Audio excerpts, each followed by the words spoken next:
Somewhere between science and superstition, there is another world. The world of darkness.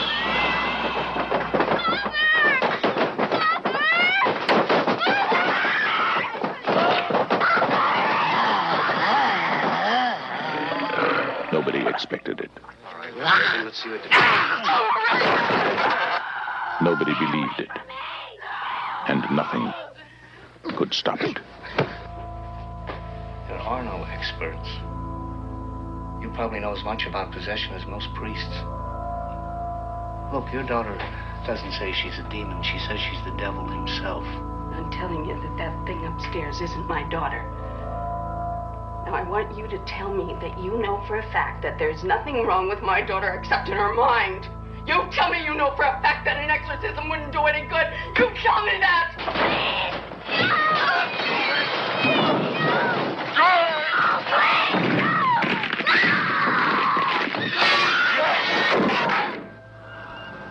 The one hope. The only hope. The Exorcist. They're coming to get you. They're coming for you, Barbara. They're coming to get you. Coming to get you, Barbara.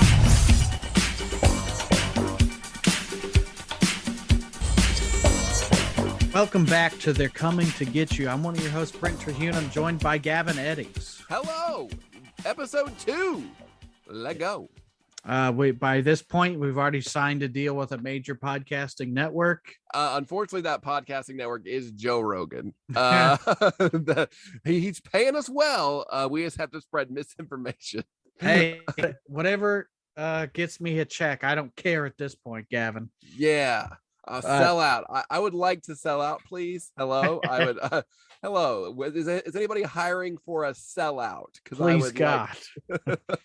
Well, Ed, thanks for your positive feedback on the Halloween episode. We enjoyed recording it, and we appreciate all your kind words on that. Please tell a friend, let us know, and give us a review on wherever reviews are made. Please do that. It helps. Yelp, your Uber Eats app. Go ahead, just open Uber Eats right now. Leave a review. But it's fitting today because we can see our breath in the air. We've got the room, the temperature turned down to 30 degrees, and we've got both of us have glasses of pea soup. Yeah, because we're talking about Emerald Lagasse. We're talking about food and cooking. No, today we're talking about what at the time was probably the most evil movie ever made. People thought this movie was demonic. They thought this movie was pure evil, a work of the devil. We're talking about The Exorcist.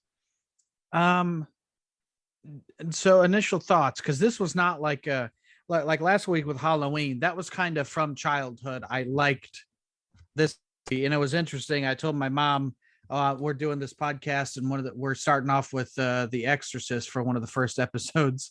And she goes, "Oh yeah, I showed your brother that movie, and thanks for bringing him up, by the way. My brother died, and that is going to be a running joke on this podcast. Is whenever somebody brings up my brother, who will be me, I will say thanks for bringing him up." But my mom said, "Yeah, my brother, your brother made me turn it off." And I said, "Well, how old was he?" And she goes, "Oh, 8." 8 years old. 8's a little young to be watching The Exorcist. I finally watched this movie all the way through in the theater back in 2018. Was the first time you were late to the party. Yeah, and I was late too, but you were later. I was later. I'm so 2000 and late. But 2000 and late teen. Oh, got me. Boom, roasted. I did. But I finally watched this in 2018 in the theater, and it did not scare me, but this is an incredible movie. Just the characters, the pacing, the story, it is just a great film. Mm-hmm. Like, I don't want to get too hoity-toity and be like, it's a film. Mm-hmm. Me and my girlfriend Stephanie argue about the difference between like movie and film all the time, because she can be a little bit pretentious.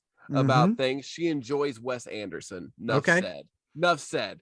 But we argue about film and movies, but The Exorcist is definitely high art as a horror movie. One of my favorite films is The Exorcist. Another one of my favorite films is Fast and the Furious.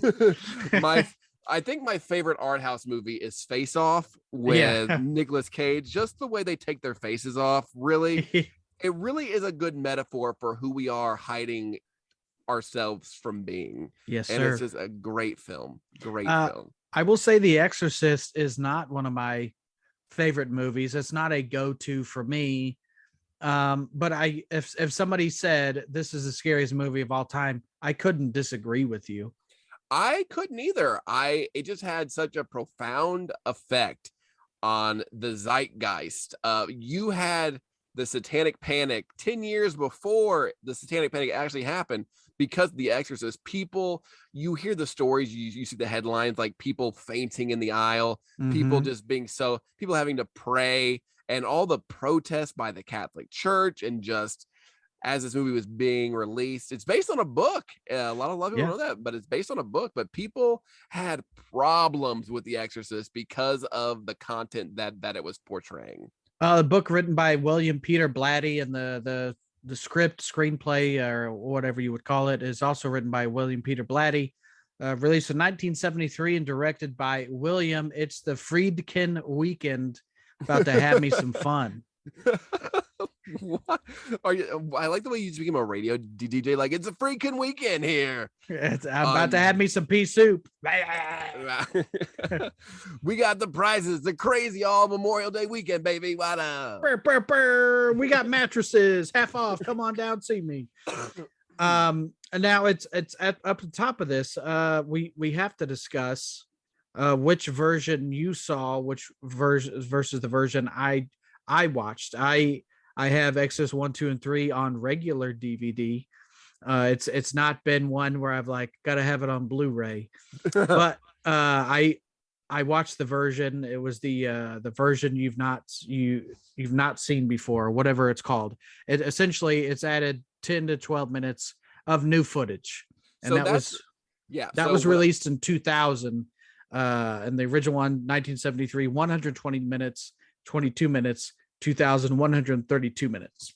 So the version I saw in theater was this director's cut, because the director's cut, this version that you've never seen before, has kind of become like the version. When you buy it on Blu-ray or DVD, usually that's the version you're getting now, because they have some extra shots of Pazuzu. There's more shots with like the testing that's done on Reagan.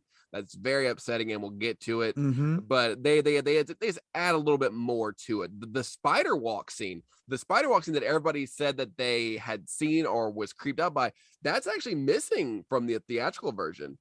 So that's probably, what is that, the Mandela effect, kind of, where you're like, oh yeah, I saw that in the original. Somehow we saw that cut. Like we talked about on one of your field trip episodes, the Mandela effect of like, I remember the version of Reservoir Dogs that I saw where I watched him rob the bank. Yeah. But yeah, the spider walk scene, which is one of the most iconic scenes in the movie, was added in that director's cut. I believe, I say that I'm 99% sure it wasn't in the original version, or at least not the prolonged version that you see now. Yeah. And I also clarify, again, this wasn't one of my movies that I had to watch, and I've seen a billion times. So I'm sure there's somebody that has stumbled across this episode that will yell at their car or whatever, being like, that's incorrect. That's not right. Well, it's going to happen. So it's going to happen. We are not experts. We're just two goofs making some jokes about horror movies into microphone, because we are white guys and we deserve to have a podcast. And on this show, we'd be called Hexperts, Gavin. Oh, I get it. That's cute. I like that. It's the Friedkin Weekend. That doesn't make any. What if that's how he's introduced it? Be like, hey, here's my buddy. It's William freaking Weekend. About to have me some pea soup. Budget was $12 million, and the box office was $441 million. So they made some scratch on this. They made some scratch on this demon movie. And That I is think for sure. I think box off that's over like the re-releases and stuff. So they've made their money on this movie for sure. Initial thoughts, Gavin, of because this is one of those movies where you can kind of see the movie without actually ever seeing the movie. It's been parodied enough. It's in pop culture. I think I know Richard Pryor had a bit about The Exorcist, maybe, or it was Eddie Murphy. You know, something is it's so popular in the zeitgeist when a comedian will have like a bit about that, and it's like a super famous comedian. You know, Y'all ever see The Exorcist? That's how I start every one of my sets. Actually, I remember Richard Pryor when one of his jokes is like when he's like, hello, and he's like, goodbye. Of course, the take is black people don't play around with that shit, and you know what, this white guy doesn't either. So I think, yeah, so everybody knows the big scenes, the head spinning, the vomit, the vomiting, the pea soup, the spider walk, which wasn't added till the year 2000. In the year 2000. And just the constant, just all the vulgarity and people, the levitating and the floating. Those are the scenes you know when you think of The Exorcist. And then there's also 125 minutes of movie that are not parodied. It is a very slow movie. It's very slow because it's not like she opens a box and it's like, you got a demon in you now. Yeah, there's a long drawn out process trying to figure out what is wrong with this little girl. At the core of this movie, it is a mother worrying about her daughter being sick. And it just happens to be about you got the devil in you, girl. Yeah. And just the tests that they put her through to try to figure it out, and going to the priest, and it takes a long way before we're spinning heads around and vomiting pea soup.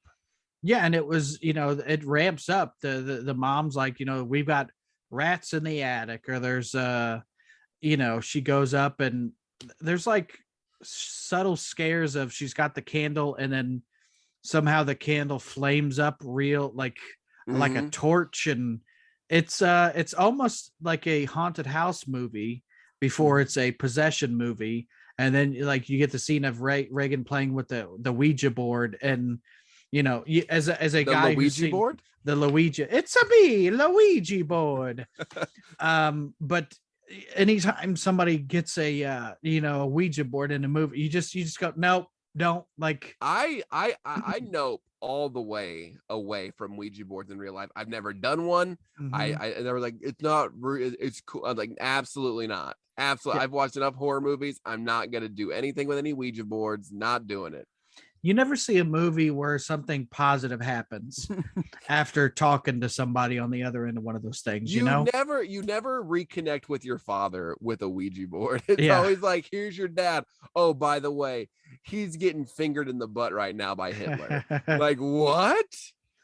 And I we could talk about the big scenes. I made a list of all the stuff that happens around Reagan and being possessed. So we've got the bed shaking, we got the candle flaring up in the attic, she pees on the rug in front of guests. Like, which for me really bothered me, because imagine your family has guests over and you're like, time to pee, and just and make eye contact with people while doing it. Well, that's to show dominance. Dominance. So I respect that. But if you're doing it as a beta, then no. But if you're cowering while doing it, no, thank you. But if you're alpha marking your territory, then yeah, perfect, fantastic. But just that embarrassing of like peeing yourself, and like somebody's got to clean that up. Yeah, all your mom's guests are smelling pee now. And also I wondered, like, it cuts to like her in the bath bathing, but is the party over? I mean, depending on the party, that's when the party actually starts. Do you put out the wet floor sign and just kind of keep it going? You're like, would anybody like some cheese? We're gonna look over here. We're gonna look over here now. And is that cheese whiz? Damn, these puns coming in hot. Look out, some Exorcist based puns, everybody. We've got the convulsions in the bed, and she's like, fuck me. Like the transformation of Reagan over this movie from like sweet, innocent little girl with that, pretty face to like scarred up and like girl you meet on Tinder. Yeah, it's amazing. No, you don't, because she's underage. But so it's so weird how long it takes for the mom to convince the priest to be like, something's wrong. Because I wrote it down. He's like, the church needs proof, like a language that she's never spoken, that she's speaking now. I'm like, her face is green and scarred up. Like it's cold in the room. Like, how much do you need before you send somebody out? Nope. Until she speaks Klingon, we can't do anything. Yeah. Until she speaks Dothraki. No, our hands are tied. We've got the face in the kitchen. This is a movie. This is not a look at your phone while watching movie, because there are certain, like, you get the face of Pazuzu 2 or 3, 4 times in this movie. And that's one of my favorite parts of the movie, of like, she's walking around in the dark, the mom, and then you just get a second of the face. And it doesn't stay long enough for you to be like, I saw that. You go, did I see that? Was that a face? Yeah, like, I love that. Like, I would steal that technique if I made my own movie. Just give me 1 second subliminal message of this demon, because what a scary thing to just pop out of the dark and then gone. So because you almost have to lean over in the theater and be like, did we see that same thing? Mm-hmm. The Burke, the director, fell out of the window and his head was turned all the way around. We've got the spider walk down the steps with the blood coming out, grabs the psychologist's dick. I did quite enjoy that scene of her just grabbing a guy's dick. That's what the devil has, all these powers, the demon. Let me just, let's cut to the chase and grab the dick. That's a great move in wrestling, great move in life if you're trying to fight, I'm really surprised it wasn't more of the go-to in this movie, just grab the dick. Yeah, just grab it, twist it, and you don't even need a demon in you. If you've never twisted a dick, bop it, felt the power, pop it, pull it, spin it. Yeah. We've got I think I'd seen other versions, and then I see like a real, uncut version. You've got the cross and the vagina. Like, that's 1973. Even today, if you did that, people would be breaking the glass to reach for their pearls to clutch them. It was a bit much. That was a bit much. Like, I'm still religious enough where I'm like, oh, I don't love that. Well, then she grabs her mom's face to make her eat her out. So she's comes up as the Joker. It's a full face of, want to know how I got these scars? It's a very vulgar movie. And that's why people were so shocked by it, because Linda Blair acted in this. Mm-hmm. And she was an actual child. She wasn't like 18 or 19 playing a Riverdale character. She was an actual little girl. Yeah, and just and that she's masturbating with the cross and then bleeding. So you wonder, is she on her period, or is she hurting herself? Like, and this is like, and I'm glad you're saying all this, because I don't think I can bring myself to say it, because like I said, I'm not super religious anymore, but I'm still just like, I feel like that's a line, even like I said, even today, where it's like, it's not my favorite part of the movie to talk about. I love the. It is my favorite part of the movie to talk about. Actually, you're like, I actually watched this part. I don't know what else we're gonna talk about. I have several GIFs on my phone that just loop.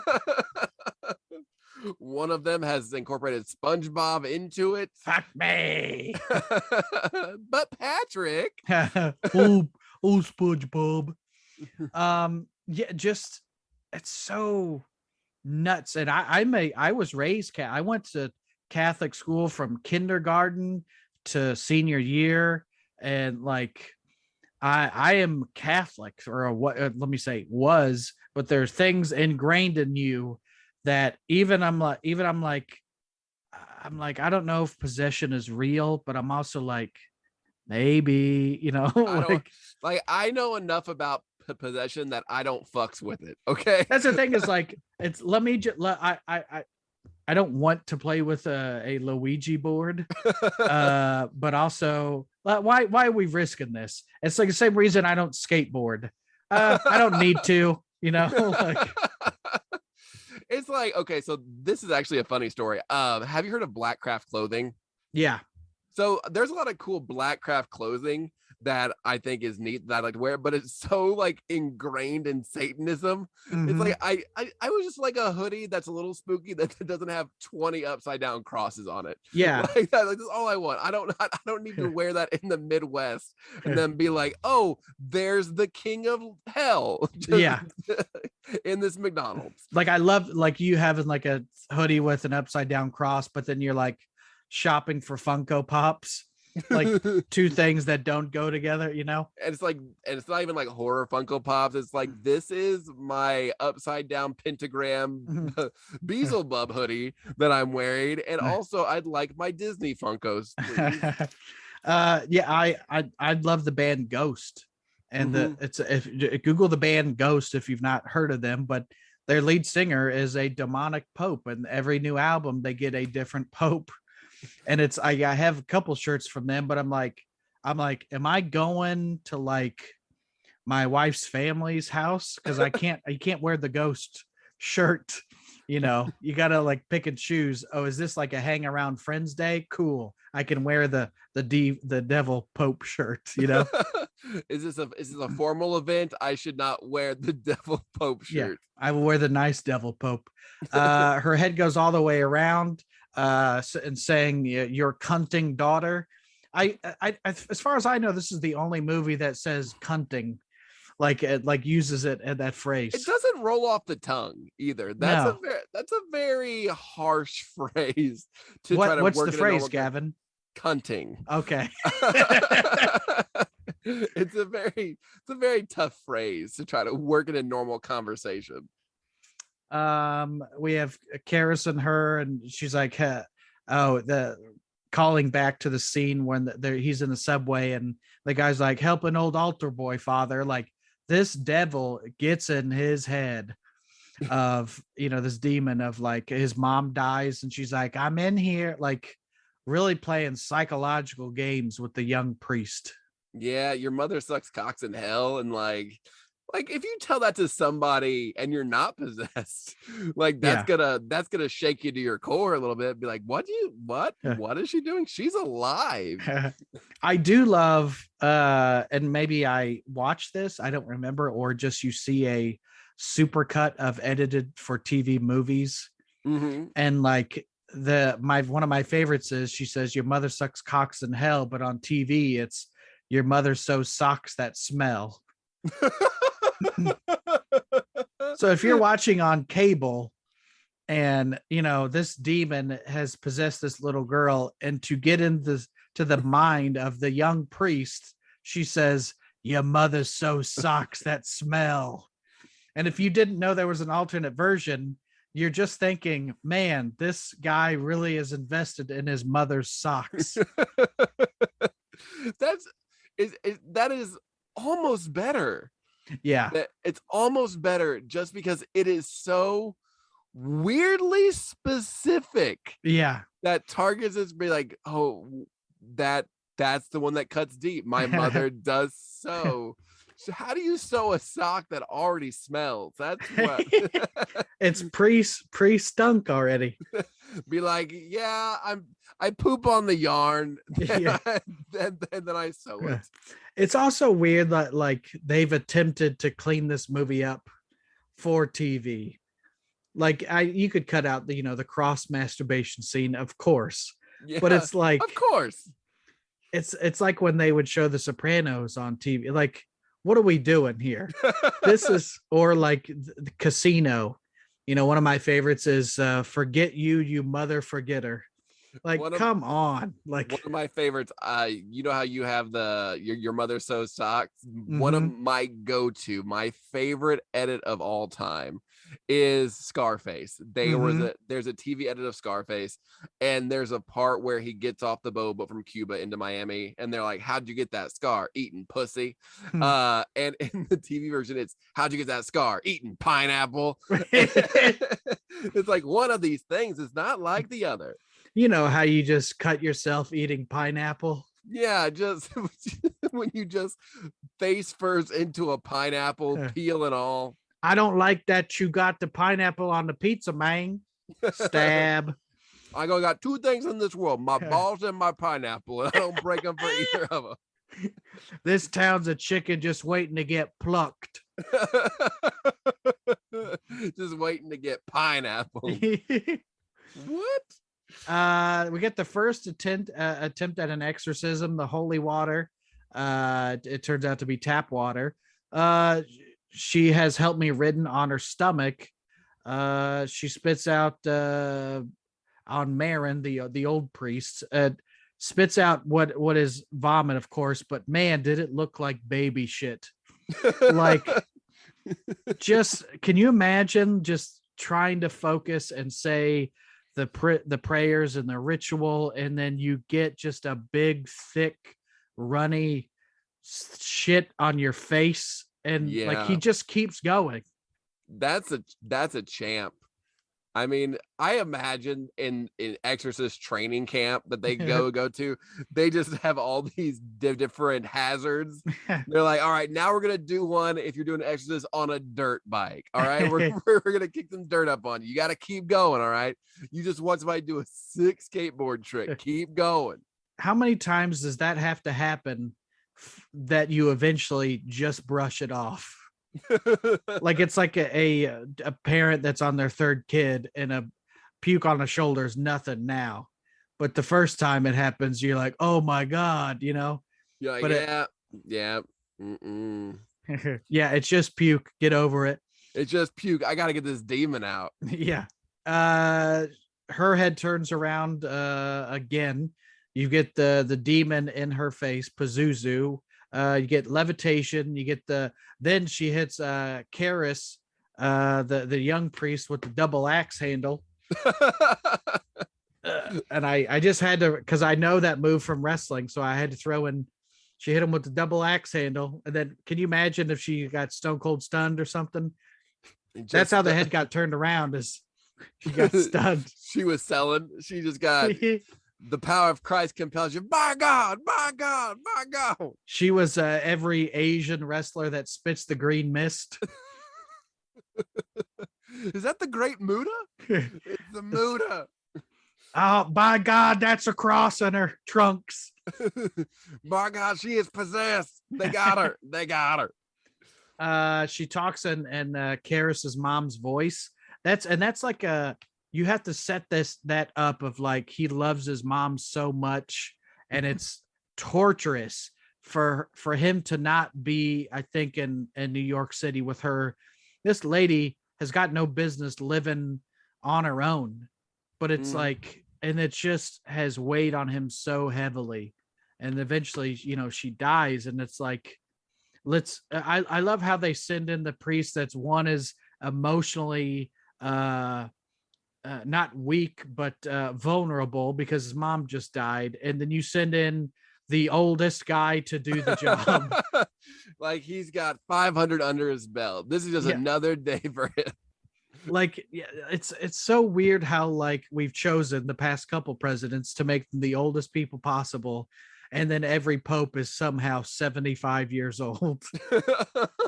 Like I get there's like wisdom that comes with experience, but could we make them a little more spry? Like, can we? I'd like maybe, you know, like a cool pope, maybe like a pope on TikTok. Like, I don't know. Well, you know, what I always found so funny about electing these, because I grew up Mormon, and in the Mormon church, like our pope is like the prophet who's like chosen by God to like receive revelation or whatever. And they choose, I swear, to like an 85-year-old man every time. And it's like, I don't. they're not going to choose a young person because a young person might have different ideas, but it's like, we just need somebody to keep the status quo. Like when you're 85, you're not going to discover any new things about yourself. Like you are so set in your ways that it is just hardened over. Like that you're not going to find anything new about yourself. You're not going to, if you're 85 years old and you haven't liked gay people your entire life, you're not going to wake up at 85 years old and a half and be like, actually, I think maybe I was wrong the whole time. No, you just got to keep the status quo. Well, it's, in 20 years, we will have religious leaders that are like, we should tweet, they tweet now, but like, that's a thing they're going to push is tweets. And we tweet to the Lord, hear our tweet. Can I get a we tweet? It kills the old priest, and it's like the whole movie he's taking pills or whatever. And like, did you know, I'll read it in the facts that I've coming up, but like this dude is like 40 and he's literally 40 and they made him age. Cause I'm like, man, this guy plays up the feeble old guy really well. Yeah. It was Max von Sydow, and he was actually on the last season of some of the last seasons of Game of Thrones. And he was age appropriate on Game of Thrones, like an old man. But yeah, he's only 40 in this, so he is like they just olded him up, and he did a really good job. And usually, when you get like let's age them up, you can be like, that's a young person playing an old person. But for some reason, the makeup clicked. It looked like if it was not shot in HD or whatever. Like, I'm like, this looks real. Yeah, and I think he just looked older to begin with. Yeah. And so he's got that Arn Anderson syndrome. It's not like one of the kids from like, I don't know, Stranger Things. It's not like Dustin. It's like, I'm an 80. I kept, because I'm so, by the way, the first time we're talking about this, we should next season maybe talk about covering Scary Movie either 1 or 2. Okay. But I think Scary Movie 1, didn't they parody this pretty heavily? It was Scary Movie 2.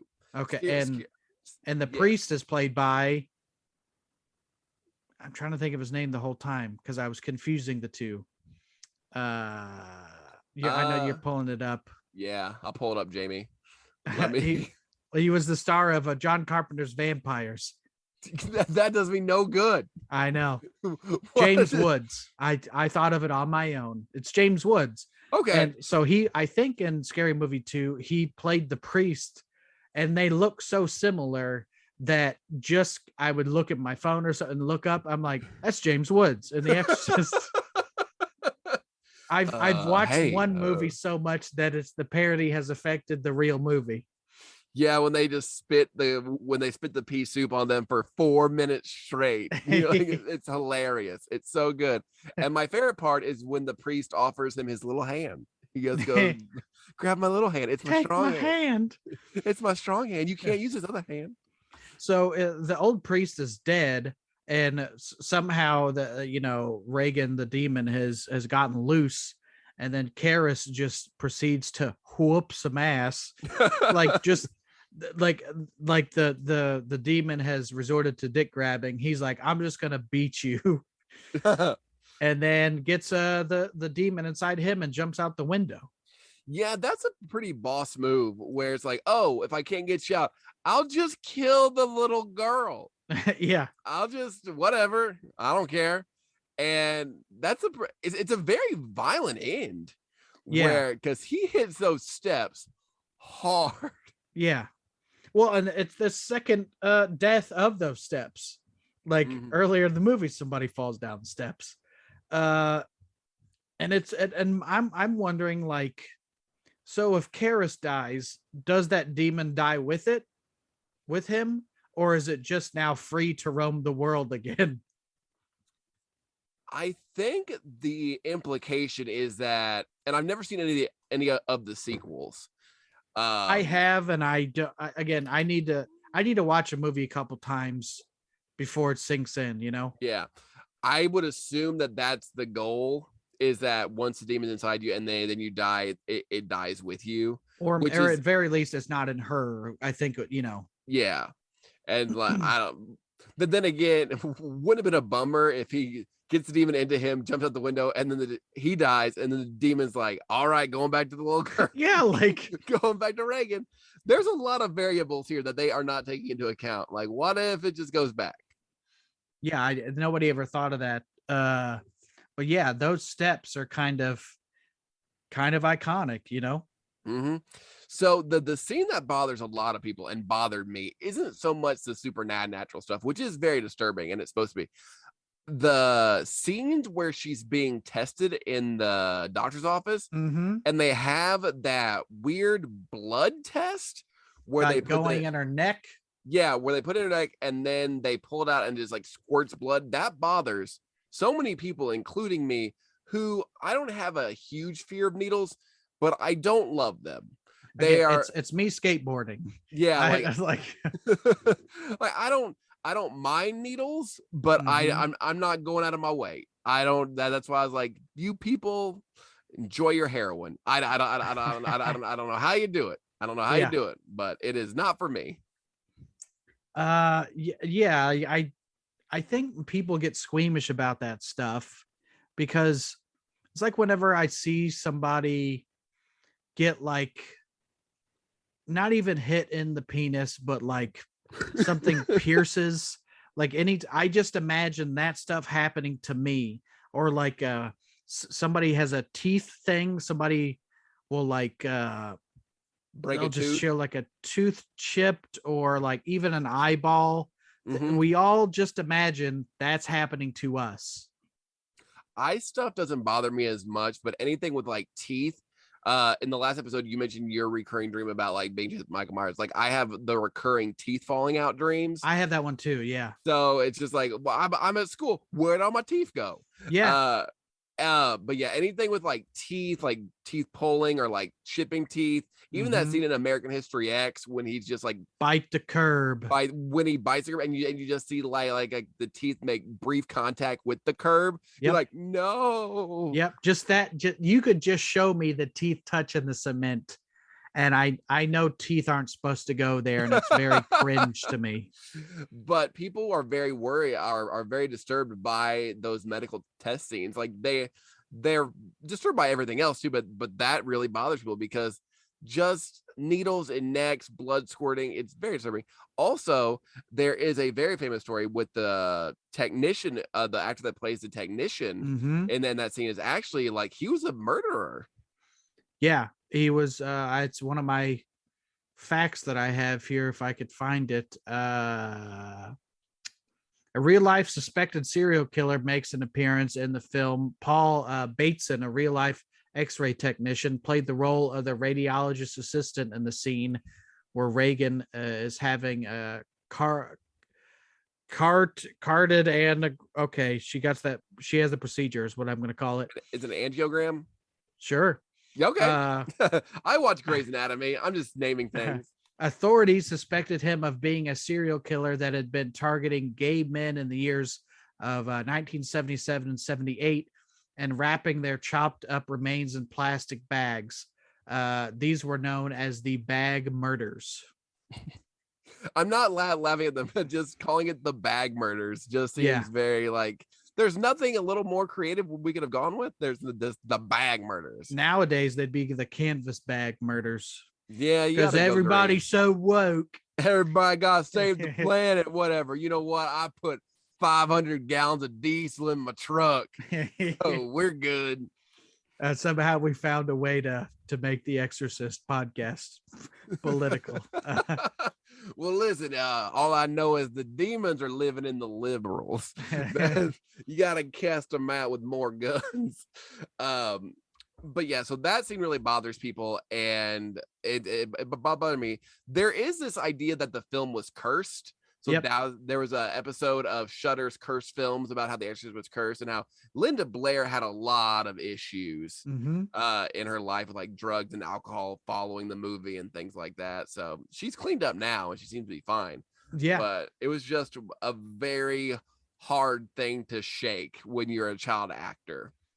Yeah, well, it's, and I read that she was getting threats way after the movie came out.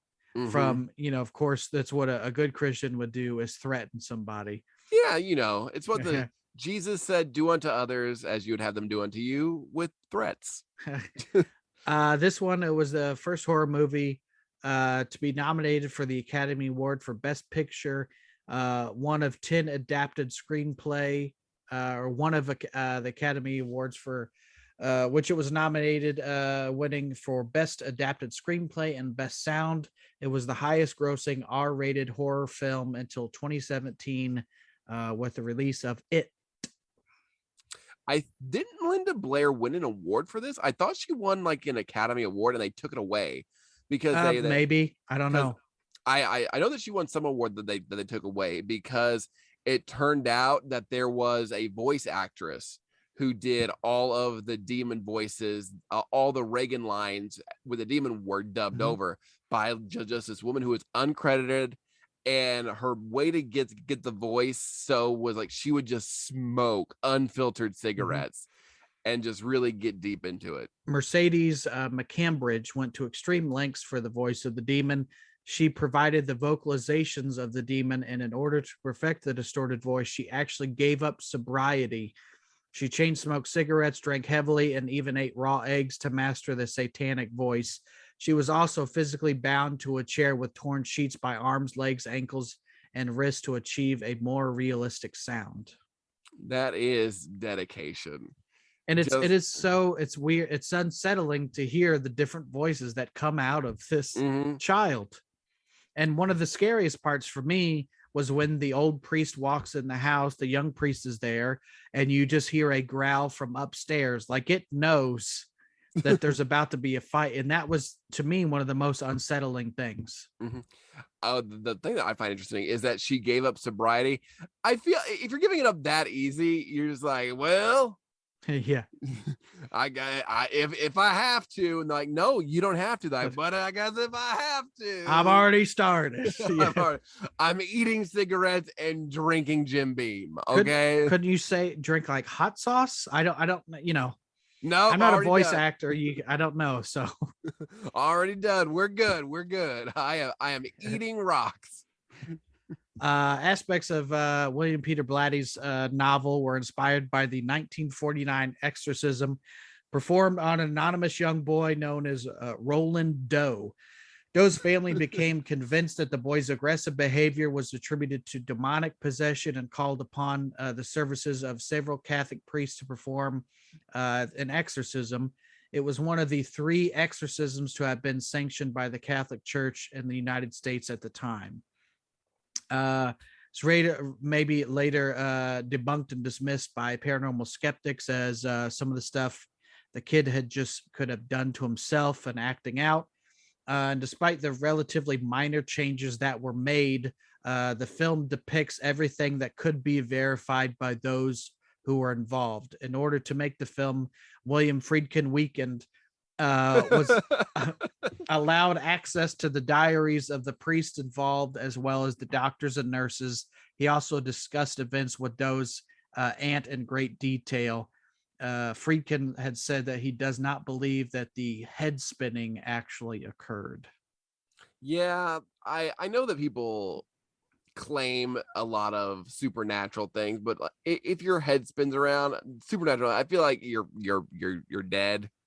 I think that you're just dead if your head spins around. Yeah, you almost kill your own host, Yeah, you can't. Levitation, shit like that, like it's not gonna harm you in the long run. It's just spooky, big lies. But if you're making somebody's head twist around, like you're breaking their head, like you're breaking their spine. Eileen Dietz, who was 15 years older than Blair, stood in for the crucifix scene, the fist fight with Father Karras, and other scenes that were too violent or disturbing for Blair to perform. She also appears as the face of Pazuzu. So Pazuzu was a lady face. And I think that's not really said in the movie, maybe that the demon is called Pazuzu.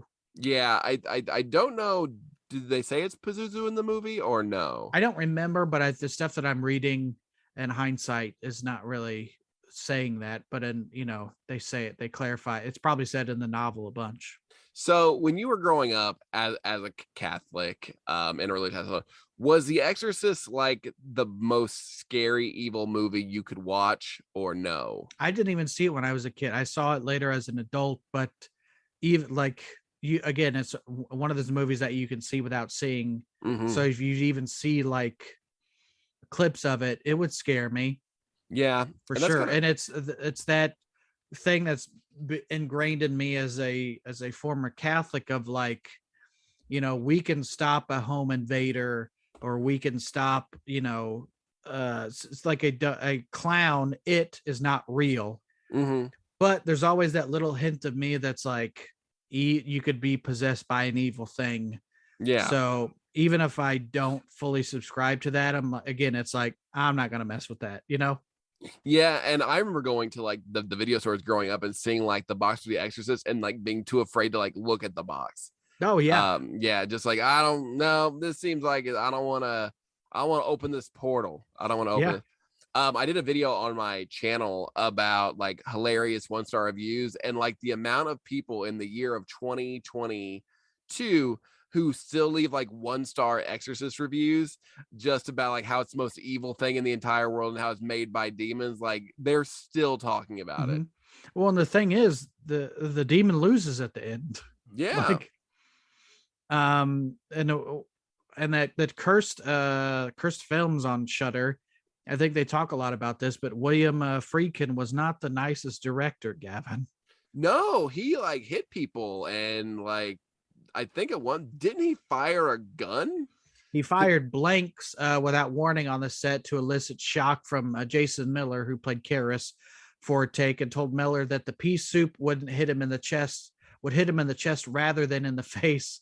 And yeah, you can watch a clip of the dude's a pro actor. He rolls with it and doesn't break, but it's like if you expected something to hit your chest and now your face is covered, it's again, maybe I understand that one, but I don't understand shooting a gun, whether it blanks or not, right by a guy's ear. I know Blair and her stunt double actually got hurt in like the scene of like her flopping on the bed. Yeah. It's you have to have a safe word of like, if I say potato, that's actually hurting me, like, yeah. because if you're acting like it's hurting, they'll be like, yeah, this is great. She's doing really well, Yeah, and I think Ellen Bernstein, who plays the mom, I think she also got hurt doing some stunts, and just all kinds of people getting hurt all over the set. And then just like I think there were some mysterious deaths and things that were like associated around the set as well. Yeah, and some of those I would urge you to check out if you have Shudder, or if I have AMC Plus, which includes Shudder. But that's a good. Curse Films is great, but then some of these movies, I'm like, oh, this is a stretch. That it was cursed, but these are documentaries about films that are iconic and we like, so it's still fun to watch them. Have you started watching Curse season? Have you watched Curse Film season 2? I watched The Wizard of Oz and Cannibal Holocaust, and there's one that was heavily influenced by the Manson family, right? I think so. I watched Wizard of Oz, which I enjoyed, and then we started Rosemary's Baby, and I was like, "This is boring." That's one that's Manson. Okay, yeah, and I was like, "This is kind of boring." This is like not as good as the first. After a while, you're like, "We're really stretching this as like what a cursed film is." Yeah. So, but that's just a fun aside, because I watched the Wizard of Oz. I was like, okay, and I was like, "This is kind of boring for all the other ones." Yeah. We got Tubular Bells, the theme from The Exorcist. Like that, nothing really like score wise stood out besides that. But you can like, this is one of the Tubular Bells is one of those that if you're familiar with horror, this movie, you could be like, that's the Exorcist song, Yeah, it's not as iconic as like the Halloween theme, but if you hear it and you have like a passing familiarity with The Exorcist, like you'll be like, yeah, that's the theme from The Exorcist. Yeah. Any thoughts on the characters or anything? I have a bunch of facts that I kind of pulled up too. So, like I said, it's just a very well-made movie. It's just it's slow. When I want, like, there's a lot, they had to build the world and I get it, but it's like a over 2-hour movie. And And I think, I always have a problem with people and they're like, it's a 2-hour movie and it's an older movie. But I'm also like, times were different. So you just have to put it in context. But then I'm watching this one. I'm like, man, it seems slow. But there are things that happen throughout the movie that move it along as far as like demonic possession and stuff like that. All those things that I listed that happened to Reagan, that's not all at once. That happens. But I felt it was a little slow for me. And I'm a guy that can enjoy a slow burn. Yeah, and I enjoyed all the characters and like those relationships and like the unraveling of the mystery. I think being in the theater when I watched it for the first time really helped because it kept your focus. I couldn't just be dicking around on my phone. Yeah, like I've been known to do. And it's the more you hear about a movie and the demystification of a movie. I'm sure back in 1973, this was the scariest, and I do. This is a scary movie for sure. Oh yeah. But back in the day, like, have you never seen anything like this? And now we're a victim of, there's so many possession movies and so many movies that are similar to this, that sometimes when you see the original, you're like, oh, and then you realize what everything had copied, And that's why I keep saying it's just a good movie. It's a good film, because the character that, even if you're not as scared by it, because it's not a very jump scary movie, it's much more atmospheric. At least you can be like, well, it didn't scare me because I can kind of see what they were going for. The effects aren't holding up as much, but the story and the core is still there, so I can appreciate it as just a piece of art. Yeah. The scenes where Father Karras visits his mother in Bellevue is the seemingly, I don't know what you'd call it, like a low rent mental hospital. Those scenes actually contained real mental patients, and some were recorded using hidden cameras. But can any of them drive? Well, somebody must have been giving him lessons, Dr. Loomis. He was doing all right last night. The movie made people nauseous that they had to hand out bags to vomit in with every movie ticket. Again, this movie had so much negative hype that ends up being positive hype. Oh yeah. Of like, oh, people are passing out. I shit my pants. It was so scary. Like, it wouldn't, if somebody was like, I shit my pants because this was so scary, wouldn't you be like, if as a horror fan, wouldn't you be like, I gotta see this? Could you imagine if people were saying about a movie that was out now that was like pants shittingly scary? Yeah. And we'd be like, nah, I don't think so. Be like, dude, did you see Jigsaw? Well, with Paranormal Activity, they were showing, the marketing campaign of, here's people in the theaters being scared, Yeah, and that was really good viral marketing. Because they didn't show trailers, they just showed people in the dark be like, oh my god, there's an actual ghost in this movie. Yeah, like that kind of stuff gets people out to the theater. And anytime there's like a possession movie, there's always like hype of like, oh yeah, I think there was some darkness on the set. That really sells a movie, Yeah. Whereas, or if you say based on a true story, it's like, was it? Was this loosely based on a true story that somebody once told? Yeah, it was. And yeah, I love inspired by a true story. You could be like, I watched Star Wars and I saw a little creature back there, so I wrote this whole movie about the guy that hangs out behind Jabba the Hutt. It's like the Nick Swartzen joke where he's like, I just want to do a movie that is based on a true story and it's Transformers, and be like, when did that happen? That's funny. The pig squeals were part of the Exorcist sound design. When the demon is finally exorcised from her body, the sound excuse me, you hear is pigs being led to slaughter. Oh, good.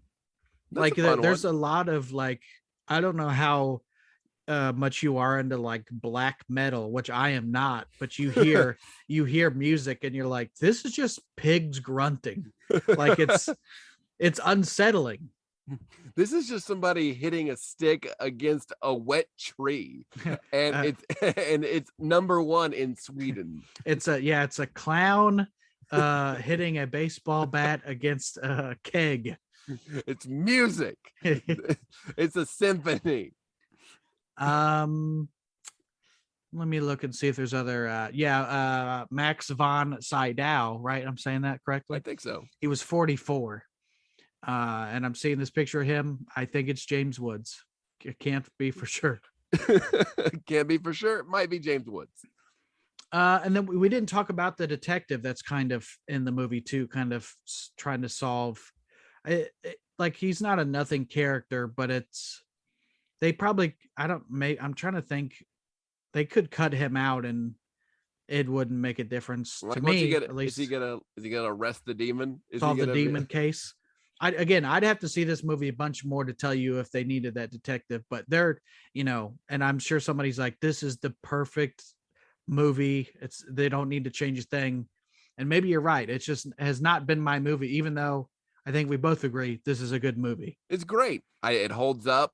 It's a classic.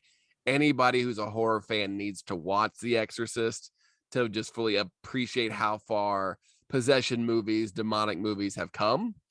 But yeah, it is it's a solid piece of American history. Well, and if you're a horror fan, there are certain movies that you like. I go through certain horror films and I'm like, I don't really want to watch this, but this is part of the I don't know, you have to see this movie if you're a horror fan to at least say you have seen it, Yeah, and it can suck, but you have to like see it. Yeah. So what we talked about this on the Halloween episode last time, but this is on again the list of scariest movies ever.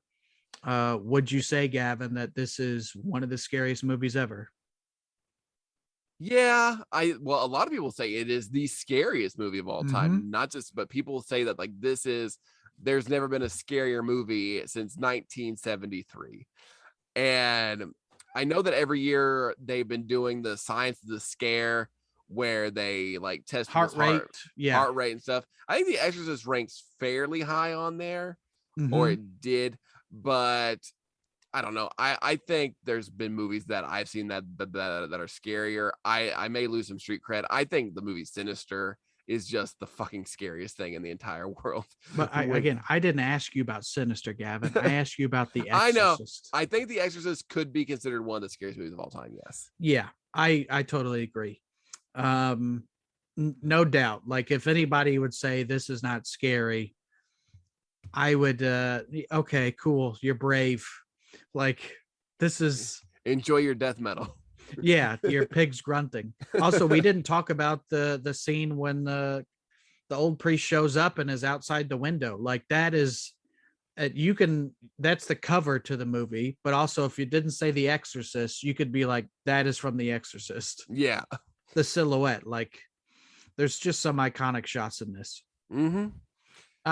Finally, I asked you with Halloween, if you like The Exorcist, what movies would you recommend other people check out? I think you could really go any sort of ghost or possession movie. I think The Conjuring. I think if you like The Exorcist, you would love The Conjuring. I think just the whole Conjuring universe is actually pretty good. I think you definitely like The Conjuring. I think The Exorcism of Emily Rose. Yep. Basically any kind of exorcism movie is going to be good. And then trying to think if there's any other. I would say Hereditary, because that's a good possession movie, and it's a newer one too. Yeah, and it's not the same old the power of Christ compels you. Like those aren't terrible, but it's if you see enough Exorcist type movies, you see that scene. I also think the movie Blade, just because Blade's a good movie. Just check out Blade with Wesley Snipes. If you like The Exorcist, you'll definitely like this vampire hunter. I'm trying to find the movie. I'm Googling it. I think it was called The Last Exorcism. And that one I would recommend. The Taking of Deborah Logan. Trying to maybe some of these lists had Paranormal Activity. Amityville Horror has never been a movie that Now that is a movie that is fucking boring. Okay, we could, and maybe we might cover it on this podcast, but And I know it's a classic, everybody loves it, but I can't. Maybe I need to rewatch it. It's very boring. Just do you like a family being attacked by flies and a voice saying "get out" for 2 hours? And they had the Exorcist 3. I've seen that movie, but I'd have to rewatch it again. And I've never seen that, but I have heard it's good. And yeah, so that was kind of I think we hit the big ones on there. So yeah, I would say if you've not seen The Exorcist, I don't know why you listen to this whole podcast, but or why you're listening at all, really. That's true. But yeah, I think that's about it, Gavin. Yeah, I think The Exorcist is a classic movie. I think that to really appreciate where the horror genre has gone in far as like the supernatural realm, you owe it to yourself to watch The Exorcist. And I know we're going to try to make this podcast 6 hours and 66 minutes long. I don't think we're going to be able to stretch it. I think that we just but if you play this podcast backwards, maybe. Also, we're pressing just this episode on limited edition vinyl so that you can play it backwards with our blood. God, that's so expensive, and the vinyl production it's really halted right now. Well, I will raise my cup of pea soup to The Exorcist. Absolutely. Exorcist, you are a classic film. This has been They're Coming to Get You. Barbara. They're coming to get you. They're coming for you, Barbara. They're coming to get you.